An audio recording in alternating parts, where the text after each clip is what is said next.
If you're struggling to get high kill games or losing majority of your matches, then you need to watch this video, because in this video, I'm going to be sharing with you my top 20 tips that will help you improve your gameplay and prevent you from getting frustrated in Rebirth Island. Tip number 1 is going to be the landing spots. I want to share with you the areas to avoid, especially if you're still learning to get better at the game, and the safe areas that allows you to get a loadout a lot faster. So first, let's start with the areas to avoid. The areas to avoid are going to be control center, prison, and bioweapons. These areas are always a hot drop. When people do land here, they will have to grab a gun right away and be ready to fight multiple teams at once. So if you're still trying to get better at the game, then land in a safer spot to allow yourself to get your loadout and push enemies that have already been redeployed multiple times. For the safe areas on the map, we're going to focus on factory, industry, and harbor. Oftentimes, you won't see many teams land in these areas. The best area I land in is factory because there are loads of cash on multiple levels from the basement to the rooftop. You can be able to get your loadout within a matter of minutes, allowing you to rotate to multiple locations. Speaking of rotations, let's talk about tip number 2. You definitely do not want to get trapped from the gas moving in. So always try to rotate before the gas starts to move. This is key, especially when it gets closer to the end circles. You do not want to be held on the gas line and be gatekept from a team that has already rotated early. So do your best to be able to look at the mini-map and be able to rotate early so that you can be able to be the one to gatekeep enemies moving in.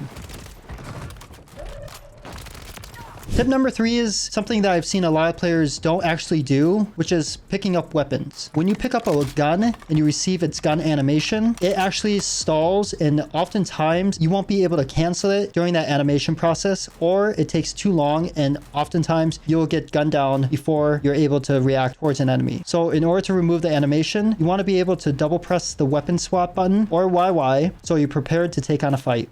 Another quick tip that I want to share with you is how to cancel the gas mask animation. So this animation can take a long time and can ultimately get you killed. The best way to cancel this animation is when you're plating, you want to be able to pick up the gas mask while plating and it'll eliminate the animation. Let's talk about the next tip, which is going to be the parachute mantle. This tip is going to be for more of aggressive play. You want to be able to land lower to the ground to beat other players. So the first thing is you want to make sure that your auto deploy button is turned off. As you're landing towards a building, you want to be able to angle yourself to either mantle on the ledge, or if you time it right, you can instantly land without breaking your legs. This may take some time to practice, but once you master it, you can land faster before any other player does. Tip number 6 is going to be minimap pings after kills. If you ever hear enemies say, "How did they know where I am?" That's because every time you get a kill, the enemy's teammates will ping on the map, allowing you to know where all of them are located. So make sure you're paying attention to minimap each time you get a kill. The next tip I want to talk to you about is zipline plays. If you ever run into enemies that zipline straight up without the animation, you must be wondering, how do they do it? As soon as your player starts ziplining, before you reach the top of the zip, around 85 to 90%, you want to release the zip by jumping off backwards and then quickly moving your analog button forward to land on top of the ledge. This allows you to cancel any kind of animation and be able to take on any enemies that may be camping right on top of the zipline. Another good zipline play is being able to use the gondola zipline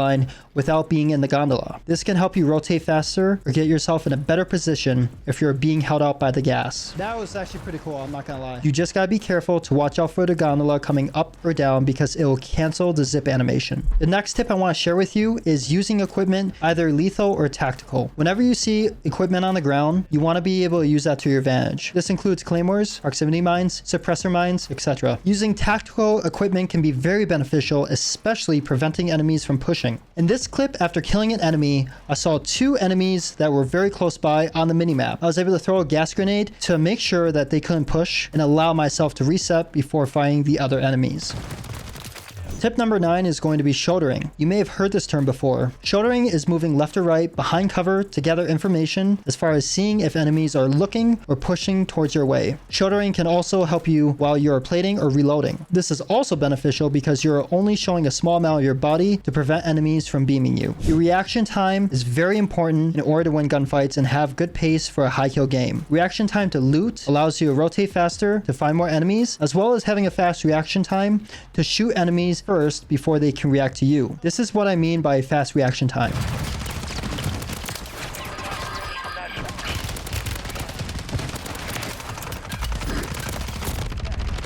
with a fast reaction time also comes with having great centering. You want to be able to have your crosshairs in the center of your screen. This allows you to shoot in the center of your enemies from the chest up, hitting those critical areas. Do your best when you're running around. If you're caught with the crosshairs pointed more to the ground, you'll often lose gunfights, especially if you're caught off guard by an enemy. Once you get used to centering, you can also apply jitter aiming. Jitter aiming is literally spamming your aim button repeatedly while moving forward. Another quick tip with aiming, locking on to one player and then move to another target immediately. You can ADS, then un-ADS to switch targets and re-ADS to lock on to the next target. This is a faster way to aim rather than continuously holding down the aim button from one target to the next. The next tip I want to share with you is always trying to find cover when you're engaging in enemy fights. Finding cover will prevent you from getting caught out in the open and allows you to fight multiple enemies at once. Always try your best to find cover, whether it's a wall, a small AC box, or even a loadout crate. This will make things difficult for enemies to shoot at you, especially when you only show a small portion of your body. Next tip is going to be very crucial to your gameplay,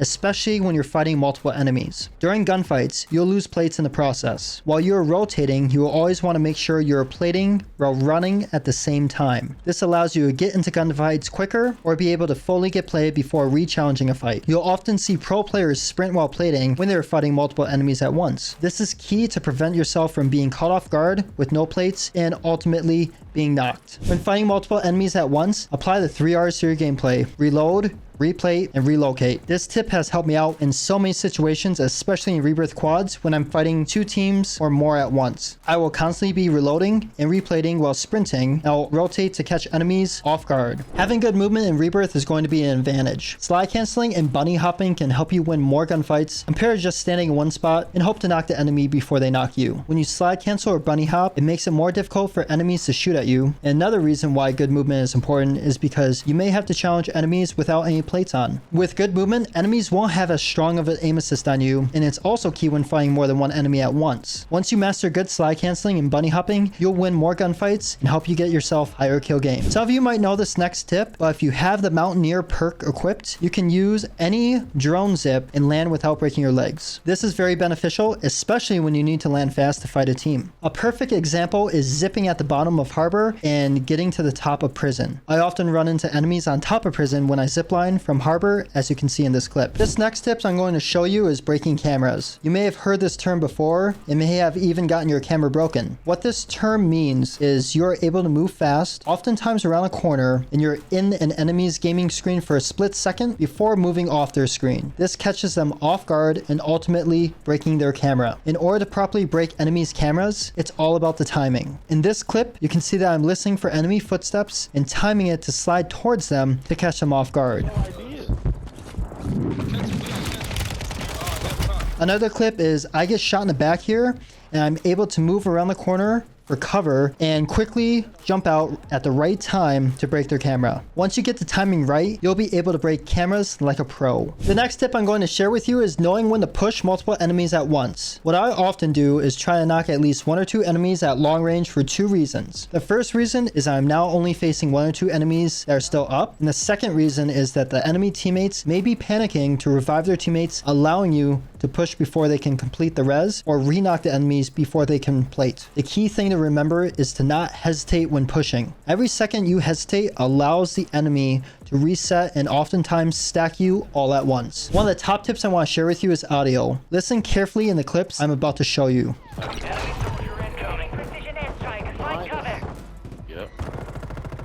Having good audio can allow you to know where any enemy is. There are different sounds of enemy footsteps, including rooftop tin, tile, and carpet. In this example, you can see that I have a blackbird on the minimap, but I'm unsure where all the enemies are located. You can also hear an enemy flying in after being redeployed. I was able to put a precision airstrike in the right spot, allowing me to knock multiple enemies and clean up the rest of the enemies that avoid the PA. Many players are still trying to get their first 20 bomb, so follow this pacing to ensure yourself that you're on track for your first 20 kill game. Remember these numbers: 6, 4, 4, and 6. What this means is you want to be able to get 6 kills in the first circle. In the second and third circle, many teams will start to have their loadout, so your pacing may be a little bit slower. With that being said, you want to have at least 4 kills in a second circle and 4 kills in a third circle. However, in the final circle of the game, when all the enemies are moved in by the gas, this is when you start to be more aggressive and ultimately getting 6 kills or more in the final circles. Just make sure to remember that you have good rotations and fast reactions. If you made it this far in the video, congratulations. I'm going to be sharing with you a bonus tip. But before I do that, make sure to give this video a like if you found any value at all. And if you're new, go ahead and subscribe to continue to get more educational videos like this. Also, let me know in the comments below what tip helped you out the most. The bonus tip I'm going to be sharing with you is the famous Grandma's House. With multiple levels and many entryways, you can dominate all enemies by manipulating your rotations. Oftentimes, I won't even use the staircase because of how easy it is to jump from window to window, making your enemies panic. One good tip about Grandma's House is if you're on the roof and are being shot from prison rooftop, you can lay prone on the side, giving you cover, or you can even head glitch on the back of the roof to fight any players on top of prison. This is also helpful to fight any enemy that may be on top of the next building over, as well as being able to jump over to the next roof without climbing any ladder. These are just some of the top tips that help me improve my gameplay and KD in Rebirth, regardless of the stacking issues. Let me know what other tips you'd like me to add in the comments below for the next video. I guarantee that once you start applying these tips, you will drastically improve your gameplay, giving you higher kill games. Just remember that this will take time and you won't be able to apply all the tips at once. So take your time and improve just a little bit each time that you play. Also, make sure to share this video to a friend that also needs help. I appreciate you all for watching, and I'll catch you all in the next video.